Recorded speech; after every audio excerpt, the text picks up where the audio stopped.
We're here today with Colorado Aerospace, also Colorado Space Business Roundtable, to discuss issues here in southern Colorado, but also Colorado. I have observed you are taking lots of notes. What are you learning from this road trip? Well, so much. I mean, I see so many similarities to what I saw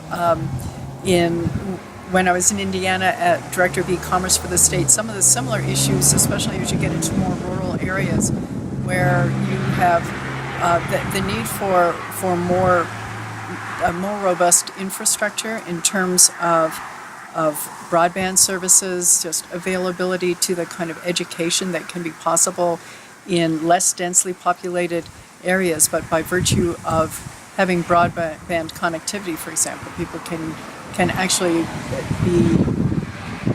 receive the benefits of telemedicine, teleeducation, and news.